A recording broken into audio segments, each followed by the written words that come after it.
ലൈവിൽ സംഭവിച്ച ഒരു മൈന്യൂട്ട് കാര്യം, പക്ഷെ അതൊരു ചെറിയ കാര്യമല്ല. ഇപ്പം ഞാൻ ഉൾപ്പെടെ അനീഷിനെയാണ് എല്ലാവരും ഫോക്കസ് ചെയ്യുന്നതെന്ന് എനിക്ക് തോന്നി. അതുപോലെ ബിഗ് ബോസ് ഹൗസിൽ മത്സരിച്ചുകൊണ്ടിരിക്കുന്ന മറ്റ് മത്സരാർത്ഥികളും ബിഗ് ബോസിനെ അല്ല, അല്ലെങ്കിൽ ആ ഗെയിമിനെ അല്ല ഫോക്കസ് ചെയ്യുന്നത്, അനീഷിനെയാണ് ഫോക്കസ് ചെയ്യുന്നത്.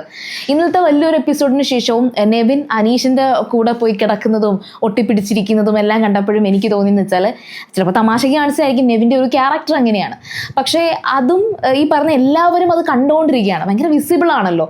അത് മാത്രമല്ല, അനീഷ് എന്താണ് ഇത്ര പ്രത്യേകത എന്ന് അവർ ചിന്തിക്കുന്നില്ല. അവർ ഗെയിം കളിച്ച് ജയിക്കാൻ വന്നെടുത്ത് അനീഷിനെ അവർ തന്നെ സപ്പോർട്ട് ചെയ്യുന്നത് പോലെ തോന്നി. ഇപ്പോൾ നടന്ന ഒരു ലൈവിൽ നടന്നൊരു സംഭവം എന്ന് വെച്ചാൽ, ബിഗ് ബോസ് അവസാനിപ്പിക്കാൻ പോകുന്നു, ദ എൻഡ് എന്ന് ബിഗ് ബോസ് തന്നെ വന്ന് പറയുകയാണ്.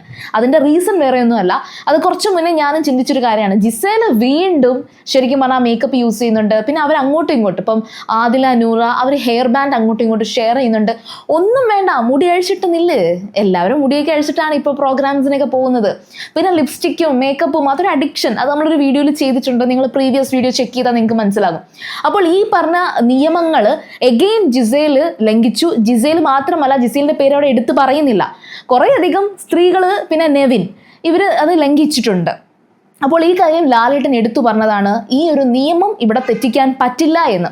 പക്ഷെ ആ നിയമം തെറ്റിക്കരുത് എന്ന് പറഞ്ഞിട്ടും അവർ തെറ്റിച്ച സ്ഥിതിക്ക് അത് ബിഗ് ബോസിനോട് ചെയ്യുന്ന, അല്ലെങ്കിൽ മോഹൻലാലിനോട് ചെയ്യുന്ന ഒരു തെറ്റ് തന്നെയാണ്. ഒരുമാതിരി വളരെ പുച്ഛത്തോടെ അവർ തന്നെ അങ്ങനെ ചെയ്യുകയാണെങ്കിൽ പുറത്തുള്ളവർ അതിനെ എങ്ങനെയായിരിക്കും നമ്മൾ ചർച്ച ചെയ്യുന്നത്? അത് മോശമാണ്. അപ്പോൾ ഈ ഒരു സംസാരത്തിൻ്റെ ഇടയിൽ ഷാനവാസ്, നമ്മുടെ ക്യാപ്റ്റൻ, ഇപ്പോഴത്തെ ക്യാപ്റ്റൻ ഷാനവാസ്, അത് നല്ല രീതിയിൽ അഡ്രസ്സ് ചെയ്യുന്നുണ്ട്. അക്ബർ സംസാരിക്കുന്നുണ്ട്, അതിൻ്റെ ഇടയിൽ അപ്പാനി ശരത്ത് സംസാരിക്കുന്നുണ്ട്, നെവിൻ സംസാരിക്കുന്നുണ്ട്. അതിൻ്റെ കൂടെ അനീഷും കാര്യമായിട്ട് എഴുന്നേറ്റ് നിന്ന് കാര്യങ്ങൾ സംസാരിക്കുന്നുണ്ട്.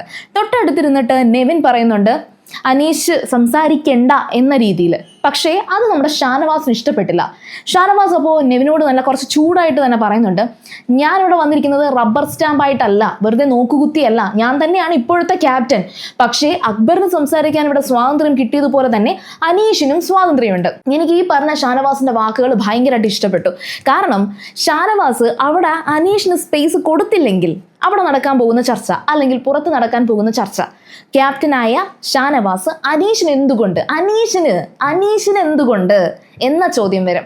പിന്നെ നെവിൻ പറയേണ്ട കാര്യം, നെവിൻ പറഞ്ഞത് തെറ്റ് തന്നെയാണ്. കാരണം എന്താണ്, അനീഷും എല്ലാ മത്സരാർത്ഥികളെ പോലെ ഒരു മത്സരാർത്ഥിയാണെന്ന് അവിടെ ഉള്ളവരാരും ചിന്തിക്കുന്നില്ല. എനിക്ക് തോന്നുന്നു ആ ഒരു ബോധമുള്ളത് ശരിക്കും പറഞ്ഞാൽ ഷാനവാസിനും അക്ബറിനുമാണ്. ബാക്കി എല്ലാവരും ഫോക്കസ് ചെയ്തിരിക്കുന്നത് അനീഷിനെ തന്നെയാണ്. ആ ഒരു ഫോക്കസാണ് മാറ്റേണ്ടത്. ഇപ്പം ഇന്ന് രാവിലെ നടന്ന ആ ഒരു ടാസ്ക്, അത് മൊത്തം പൊളിഞ്ഞു പോയത് അനീഷ് കാരണമാണ്. അനീഷ് ഭയങ്കര ഇറിറ്റേറ്റിംഗ് ആണ്, അനീഷ് അങ്ങനെയാണ്. ലാലേട്ടൻ പറഞ്ഞ കാര്യം ചിന്തിക്കൂ. അനീഷ് ഇറിറ്റേറ്റിംഗ് ആണെങ്കിൽ അതാണ് ഈ ബിഗ് ബോസിൻ്റെ 7ന്റെ പണി എന്ന് പറയുന്നത്. ആ അനീഷിനെ നിങ്ങൾ നെഗ്ലക്റ്റ് ചെയ്യൂ. അല്ലാതെ എന്തിനും ഏതിനും അനീഷ് എന്ത് ചെയ്യുന്നു, അനീഷ് ഇവിടെ കോണ്ടന്റ് കിങ് ആവുകയാണ്, അനീഷിനെ നോക്കിക്കൊണ്ടിരിക്കുകയാണെങ്കിൽ നിങ്ങൾക്ക് ഗെയിം കളിക്കാൻ കഴിയില്ല. എന്ത് ചെയ്യാനാ, ബിഗ് ബോസിനകത്തോട്ട് പറഞ്ഞു കൊടുക്കാൻ പറ്റുമെങ്കിൽ പറഞ്ഞു കൊടുക്കാമായിരുന്നു. പക്ഷെ പറഞ്ഞു കൊടുത്തിട്ട് കാര്യമില്ലെന്ന് തോന്നുന്നു. കാരണം ലാലേട്ടൻ വ്യക്തമായിട്ട് പറഞ്ഞു കൊടുത്തതാണ്. എന്നിട്ട് പോലും എല്ലാവരും അനീഷിലോട്ടാണ് ഫോക്കസ് ചെയ്യുന്നത്. ഞാൻ എൻ്റെ ഫോക്കസ് വളരെയധികം തന്ത്രപരമായിട്ട്, ഞാൻ കരുതിയത് നെവിൻ അനീഷിന് പറ്റിയ ഒരു എതിരാളിയാണെന്നായിരുന്നു. പക്ഷെ നടക്കുമെന്ന് എനിക്ക് തോന്നുന്നില്ല. പകരം ഷാനവാസിൽ നമുക്ക് കുറച്ച് ഹോപ്പ് ചെയ്യാം. എന്തായാലും ഈ ഒരു വീക്കിലെ ക്യാപ്റ്റൻസി ടാസ്ക് ഒന്ന് കാണട്ടെ. അപ്പോൾ നമുക്ക് ഷാനവാസിനെ കുറച്ചൊക്കെ ഒന്ന് മാറ്റി ചിന്തിക്കേണ്ടിയിരിക്കുന്നു. കാരണം ബിഗ് ബോസിൽ ആദ്യം വന്ന് വളരെ ഫണ്ണായിട്ട് ഷാനവാസ് കുറച്ചൊരു കാര്യം എടുത്തു. അതുകൊണ്ടാണ് ആൾക്ക് ആ ഒരു സ്റ്റാർ ബാഡ്ജ് നഷ്ടപ്പെട്ടത്. പക്ഷേ അതിനുശേഷം അത് ഇങ്ങനെയൊന്നും അല്ല, എല്ലാവരും നന്നായിട്ട് അറ്റാക്ക് ചെയ്യും, താൻ വിചാരിച്ചതല്ല ബിഗ് ബോസ് എന്നുള്ളത് ഒരു ദിവസം കൊണ്ട് തന്നെ ഷാനവാസ് മനസ്സിലാക്കി.